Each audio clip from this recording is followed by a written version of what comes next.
This is the Panther Pride Show on TV 24, your weekly look at Walter Wellborn High School football. The head football coach of the Wellborn Panthers, Jeff Smith, in with us. I'm John Holder. This past week, a great game out on the hill at Walter Wellborn, a key game, as they all seem to be, Coach, in this Class 3A Region 6.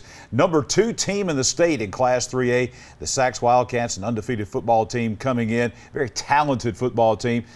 This was a game where you jumped on them early and then kind of back and forth for a while, but in the end, Sacs wins the game 42-13. Well, they have a fine football team, and they're solid, especially in their offensive and defensive lines. And we knew they were going to be good coming in, and they showed exactly what they were made of. They're a very good team. You and I talking before the program started here.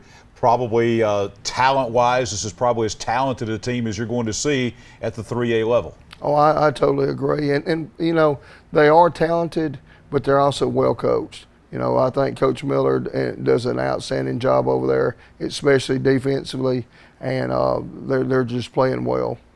Well, we will take a look at the first half highlights of the big matchup in 3A Region 6 between Walter Wellborn and Sacs coming up as the Panther Pride Show continues here on TV 24.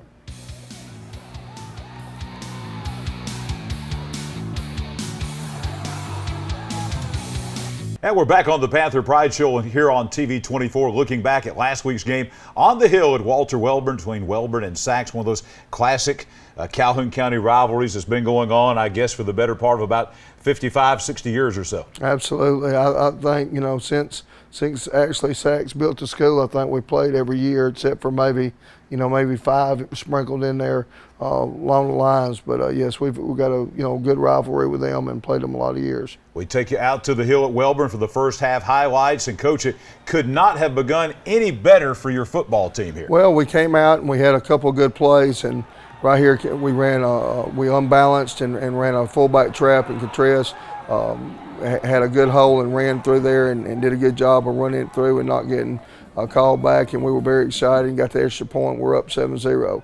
They came in there here and ran a lead play, and we just didn't get it filled, and we had our safety overrun it a little bit right there, and they had a good run themselves. So our number 3 scores one, and then their number 3 scores one, and we start the game back over basically. Here we were talking about this play coming over here right there. We had another formation that we've gotten into right there and had a good run with this. Here, their quarterback here, he's outstanding. I don't remember his name actually right there, but you know, I've seen him play since junior high all the way up right there, and he's a fine young man and had a nice run right there. They got it called back though with a clip, and then they came out here and they run their zone read right here, and if you saw their guard right there for it, it flashed off there. He had an outstanding trap block on our defensive end. So they're up 14-7 here in the middle of the first quarter. They come back here. Again, they're moving the ball well right here, and you see how strong their quarterback is right here. And Jet has a good job making a good tackle on him. You know, Jet had 18 tackles in this game, and very proud of him right there. Some of those tackles were touchdown-saving tackles too. Here we come out here. We're backed up here and have a good power play here, a good blast play. Again, we did it again out of a different set right there, and got the ball moved out of there. But it seemed like when we get something going about midfield, they would tighten up right there and force us into a punt. Here, we're running to the ball, makes a good tackle here and stopped them. Here on Jet on the keep play right here with the quarterback right here, gets the ball out there on a first down.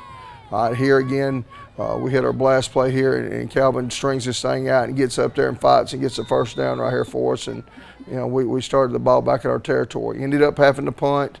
They get the ball back here again right there, and as you see, the number 3 is a hard runner right there. Our sophomore free safety came and got him tackled here. Again, tackle 1 gets in his legs right here and gets her running back down. Here they run a power play here and got it on into the end zone. Again, number 20, number 3, number 5, all really strong backs. Here, we run a quarterback counter right here and have a nice run right here. This is before the half right here. We was really 1 block away from breaking this. Come back here, had a nice pass. We were 7 out of 12 passing in this game for 80-something yards right there. And they may not sound a lot, but as far as we're concerned, it is getting to be a lot.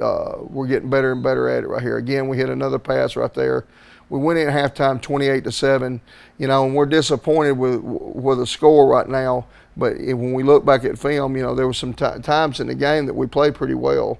And the exciting part about it is we're getting into some things offensively that there's no ceiling on, and we're really excited about that. I know you were pleased with the effort from your football team. Obviously, a very talented Sacs team, a good Sacs team, but the effort was outstanding again from your squad. Well, our players play hard. I think one thing that, don't take anything away from Sacs. They have got a fine football team.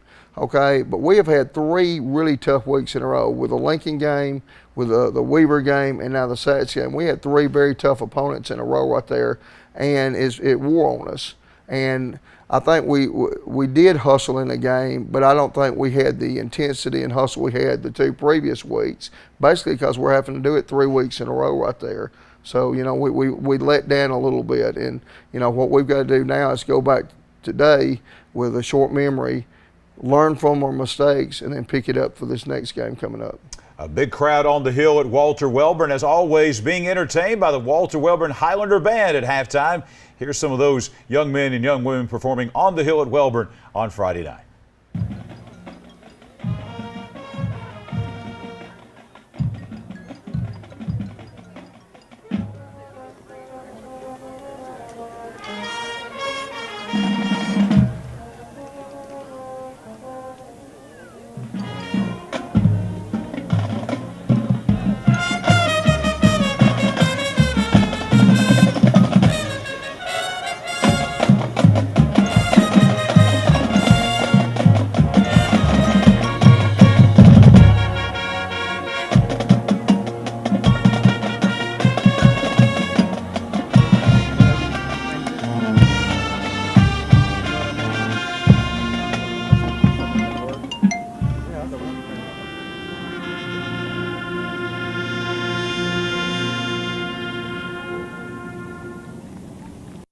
Back on the Panther Pride Show with Wellborn head football coach Jeff Smith, getting ready for second half action of Sacs and Walter Wellborn. This game in the second half pretty much, coach, a stalemate as we begin looking at second half highlights. Now they came out strong to start the second half off, and we had to kick off to them, and they drove this down and scored it, got on us 35-7. But then we started playing better, and we forced them into punt a couple of times, and then again it was a stalemate. It was a 14-6 game in the second half. Yeah, a lot of times we've said this even at the college level. You see a team get out to a sizable lead, and then the other team, it gets even worse. But that did not happen with your football team. Mm-hmm. You're able to actually stalemate them the rest of the way in pretty even game for most of the second half. Well, what we did is we kind of dang settled down, and we got to playing just base defense, and it helped us a lot. Here, one area we need to improve on was our kickoff coverage. Is right here they have a decent return on this and here, but as far as our kickoff coverage in the game, it was a lot better this week than it has been right here. Again, they run the zone read here. Number 5, again, outstanding quarterback right there, and did a good job with it. Now they put number 6 in and hand the ball back here on a bend play to number 3, and that was their first drive to start the second half, and they got us 35-7. Now we kind of settle down and start playing. Here you see right here, Jet did a good job tackling the quarterback on the zone read.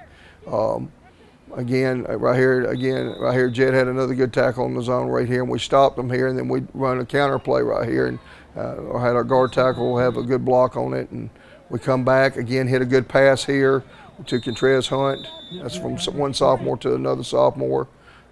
Again, right here, this is a sophomore right here, and this pass went to a freshman, Tavares Berry freshman, tight end that we got that had a good, nice run, a good catch and good run down here. And then we go ahead and we run quarterback sneak, and here you saw us blow it in there, and we went for 2 and didn't get it right there, and they made it 35-13. They come back here. Again, we have a good tackle right there out of Jet. They're coming back with their zone read stuff right here.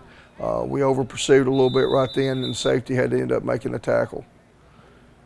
I mean, they're a very talented team here, and we're fighting with them right here, and then they got it in on us again right there and went up 42-13.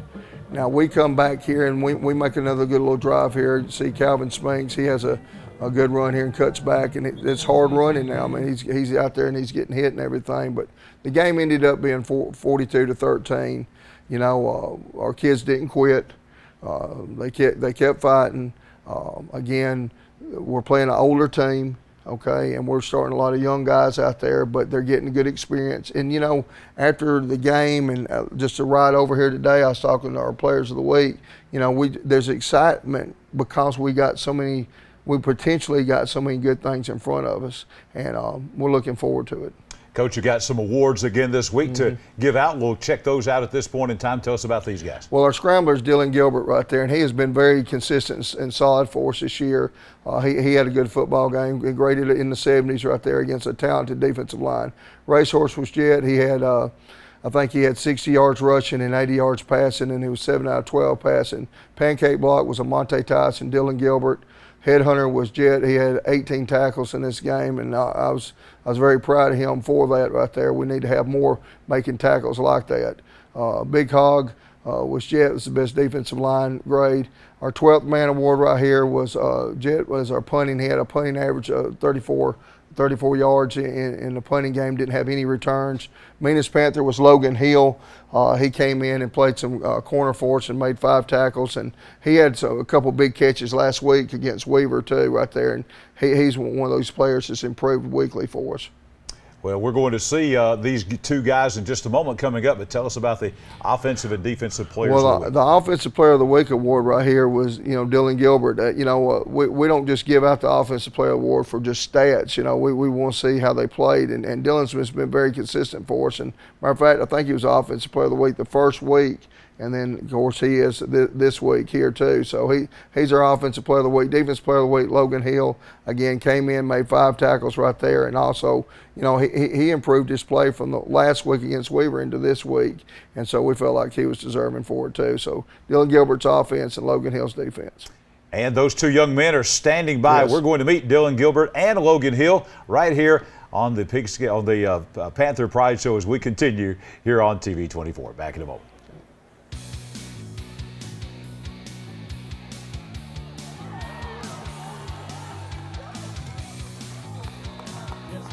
And the Panther Pride Show continues here on TV 24. Looking at Walter Wellborn High School football. Got 2 of the great Panther players with us live in the studio here this week as we take a look at our offensive and defensive players of the week. You saw them on the graphics. Now we're going to see them in person. Big number 63, Dylan Gilbert here, and also number 31, Logan Hill. Guys, welcome in. Glad to have you with us on the Panther Pride Show. Now, I understand you've got a twin brother, right? So y'all got the twin towers out there on the offensive line at Welborn. Tell us about playing with your brother. Well, it's real fun. You know, we talk. You know, we have that bond together. We've always played football together, so it's real good.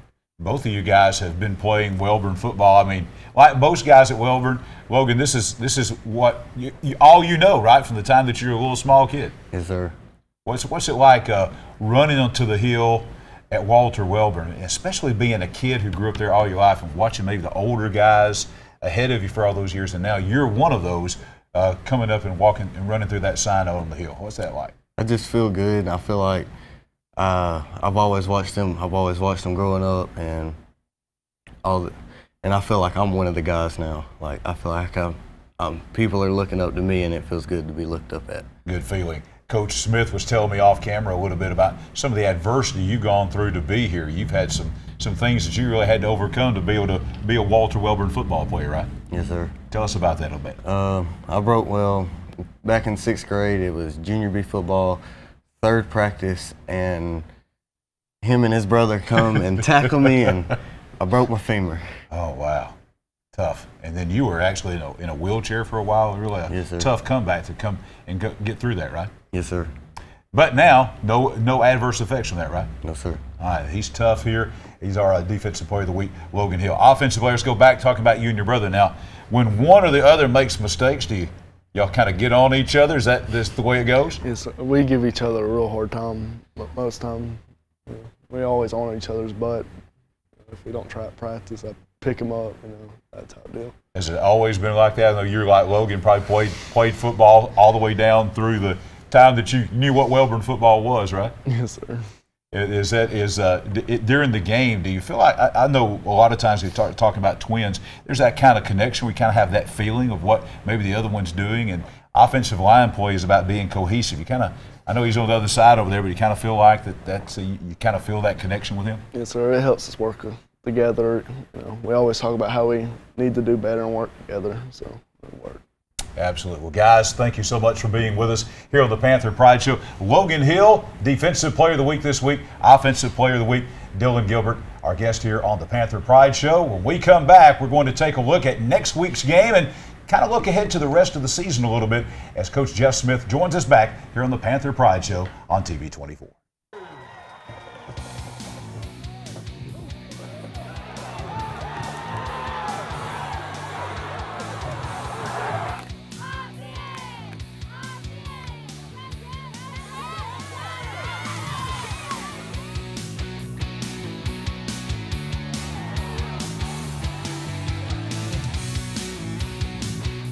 Back on the Panther Pride Show here on TV 24. It's a weekly look at Walter Wellborn High School football with the head coach of the Panthers, Jeff Smith.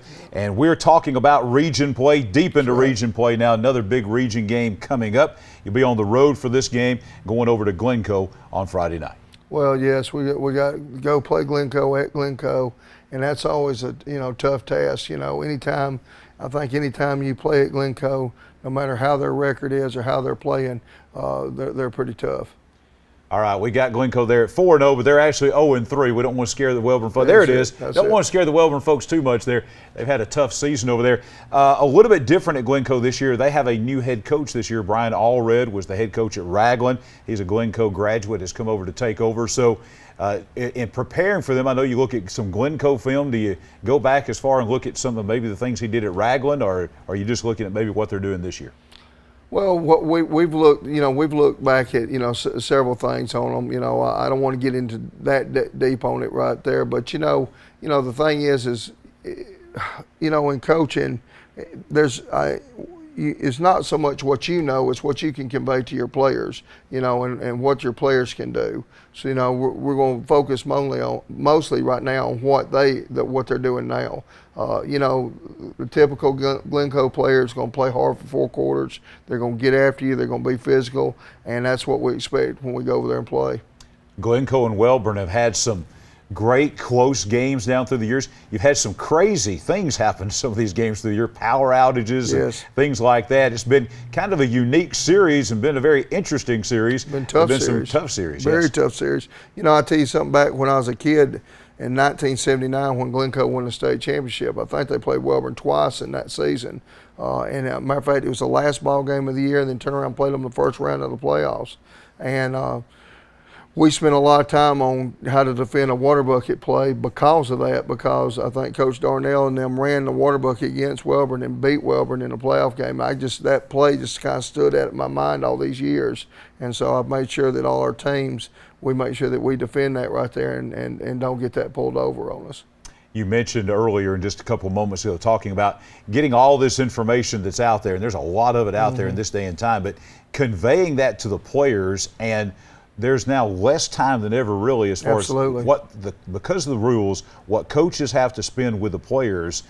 There's not a lot of time to get that information to them because you're really limited in what you can do, especially on the field during practice time. Well, you just have to be efficient with your time. Back when I was playing, we'd have longer practices than what we do now, but they also would go over everything on the field with you, where we have to use time now on film study, scout reports, weight room time. We have to make up for time that we used to spend on the field doing things like that other than just on the field practicing all the time. Used to be, like you were talking about, it used to be you could go out on the field and prepare for every little situation because you had unlimited time. So if you wanted to prepare for that water bucket play, you could spend as much time as you wanted to on that. But those days are kind of over with the new rules. Well, I guess one of our first shows, I was telling you how we got freedom in the summer, and we do. In the summertime, you have to really get your team ready to play in the summer now because, you can do about anything you want to in the summer without putting pads on them. You can't put pads on them, but you can go out there and practice in helmets all summer long. And you've got to get your work done in the summer because once you get into the season, there's only so much time and that you're going to have, and how much time contact-wise you're going to have with the players, which, I think we've done a good job of that so far this season right here as far as contacting at a certain time and not contacting at a certain time. I think it's helped our players what we've been doing with them on that. There's always positives out there. You mentioned how the effort your team gave against sacks. What was the biggest one positive that you took away from the game this week after the sacks game heading into Glencoe? Well, we learned some things. I remember back in 2006 when I was coaching at Hueytown, we played Pelham, and that was the first time we played against a fast-paced NASCAR no-huddle offense. And you know what? And they beat us that night. They had, I think it was a Holland kid that was playing running back for them, and they beat us. And after the game, we came back. I didn't feel like we should have lost that game, but we learned from it. You know, we went back and we started doing things a little different defensively. How we was getting the defenses in there, and it made us better down the road. And that course in 2007, we won 10 games. I think that helped us. The 2006 game. I think this sacks game, I came away from the game. Yes, I'm frustrated we lost, but we learned some things. I felt like after that game, I've learned some things that we can do differently that can help us down the road, and I'm excited about it. And we'll have the Glencoe highlights for you here next week on the Panther Pride Show. Welborn and Glencoe, 7 o'clock this Friday night at Glencoe.